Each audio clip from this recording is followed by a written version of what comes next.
Welcome to another edition of GW Unspoken, where we discuss stuff we don't typically talk about but probably should. And welcome to all our listeners out there, and happy 2024, no matter where you may be, and hope you had a great Christmas. And obviously, I wonder what's your goal is this year. Have you set one down? Have you set down some goals?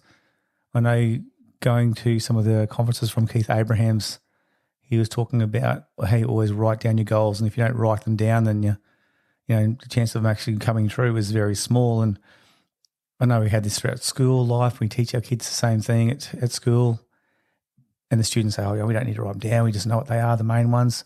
But something definitely happens when you write them down. So each year we do 100 goals here at home, and I think last year we got 77 out of 100, not too bad. But things seem to happen when we do write them down. So what's happening for you this year? I want to talk about you this year, and then where our podcast is going to go for when we launch season number 3. What's going to be different for you this year? What's going to be different that is probably on your list if you're a resolution person? Go, yeah, I'm sick of having the same old thing, or sick and tired of being sick and tired of the same things. What are the stresses in your life? What are some things right now that are stressing you right out? So if I asked you right now and I was having a personal one-on-one conversation with you, no matter where you might be, at the gym or in your car, going for a walk, exercise, what's your major stress? What control do you have over yourself to have a different mindset for that stress or to attack that stress? What are some of the wants you might have? And what are some of the needs? Some of the needs you have this year, is it financial? Is it connection with other people? Is it your work ethic? Is it fitness one, spiritual one? So what are the resolutions that you might have? Or if you don't write down resolutions or don't believe in it, what are some of the things you want to change about your life? Because we know, number one, we must have an emotional element to succeed. And Keith Abraham says that when he does his goal setting too.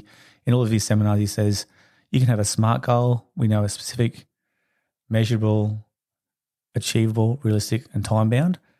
But if you add ER, ER stands for emotional response. So if you now have smarter goals and you have an emotional response that actually makes you feel good, you can actually achieve that, and you actually be willing to achieve more. So what are some of the things that's going to make you feel better when you achieve that goal? Now, if you believe in what Tony Robbins says, and he says, you've got to make change, you've got to really feel the hurt. So yeah, you might be motivated to make a change, and there's a couple of people out there, or a couple of percent, who can do that. But if the hurt is so big that you're sick and tired of it, he says that usually that's the thing that gets us off our backside to make massive changes in whatever field or fields we want to do. Because we know that if we don't do that, or if you don't achieve some goals, you go back into your old routines. And when you go back into your old routines, there's no change. And of course, when there's no change, you have more frustration with yourself. And when there's more frustration with yourself, you usually have a lower self-esteem. And then often when you have a lower self-esteem, it can increase even more poor behaviours to fill that void of lack of accomplishment. So I'll give you an example. I might say, I want to actually start working up to running 21 Ks. By the way, I don't want to do that. But if I did, and I say, okay, I'm going to run at least 4 days a week or 5 days a week and start that. And I know that for fitness-wise, I need to work at that and build up to that. But if I miss day 2, day 3, day 4 and don't exercise, what I might do at night time is make excuses, it's too hot or bad day at work, or I need to look after the kids, or whatever it might be. And then what happens is, to fill that void of, I don't want to feel bad about myself, I might mask that with alcohol, or I might say, I've had a beer now, so I definitely can't run.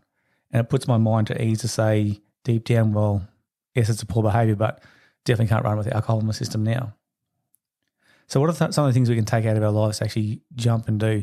Now, the issue is too, we talked to the students last year at school about this, and in some of the life skills classes, and we talked about how, unfortunately now, a lot of our teens, children, even adults now, we look for the fast dopamine, the quick reward that takes next to no time. And usually that comes with maybe negativity, like sugar, for example, junk food, have it instantaneously into the bloodstream, feel good straight away. A run or a swim or one-on-one basketball, whatever you play, whatever sport gets you going, walking the dog, that takes time, that takes effort. But doing that over time with that compound effect, you're going to feel good for a longer period of time, both socially and emotionally and physically.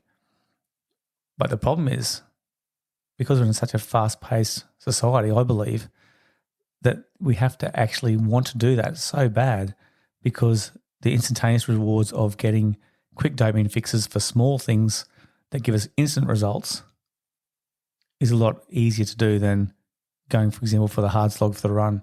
It's like relationships. You want to have a good relationship. It takes time. It takes to have a real authentic relationship that's long term. It takes a lot of effort and a lot of time to buy in and work on that relationship continually. There's apps now, obviously, with the Tinders and all those other ones where you can just date, get to second, third, fourth base quickly and instant dopamine, but then often feel people feeling empty from that. So what are some of the things you're going to sacrifice where you're sick and tired of being sick and tired and you know the hurt's so bad that you want to make a change? Robbins also talks about, what are your must rules? What are your must rules this year and break it down, obviously, but come back to daily disciplinary actions. What can you do? Even by halfway through the day, have I tackled that biggest problem or that biggest, hardest job I need to do or that conversation I need to have in my relationships?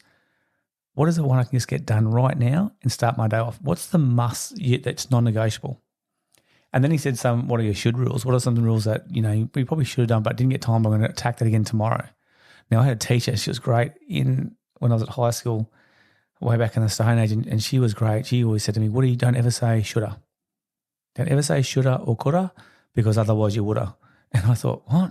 He said, if it was important to you, just do it. So don't ever say shoulda. And I just love that. I just always think that now, and I catch myself saying that stuff. I should have done this. Hang on, if it was really important to me and I really prioritized it, I would have done that. So what are your must rules? What are the things that are actually going to turn things around for you this year and make you self-confident, make you actually feel like that you are a winner and you can actually change the people around you and serve the people around you because you are in great stead? So I want to talk about that really quickly. We're going to launch season 3 from our next podcast. Our podcast series will keep going. We're going to have 2 social emotional wellbeing per week podcasts. In between that, we're going to have a guest speaker from all different walks of life and all different areas. So hopefully you love that. And please write into the website or connect with us through LinkedIn and tell us what you're looking for in particular. But it's a really exciting list of people who are coming to talk to you. What are some things that you can change in your work? And if you're a student out there listening to, how are you going to change your school life this year? I'll give you a hint, students out there who are listening to this. Workers, I'm going to give you the same thing. Get your social emotional connections going first. Your results will then follow. CEOs listening out there, exactly the same thing. Get your team working well, get your leaders working well, and get your harmony between all your groups of people at work. Schools, same thing. Get that right first.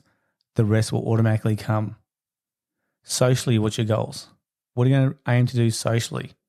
We know we're social beings. That's how we're brought up, to be part of the pack, part of being accepted. It's so good for endorphins to have those social connections. What's your goals socially? Are you going to be someone who actually looks into yourself and go, you know what, I'm not going to dominate this conversation. I'm going to become a really good listener. And often the people who become listeners have the big social network.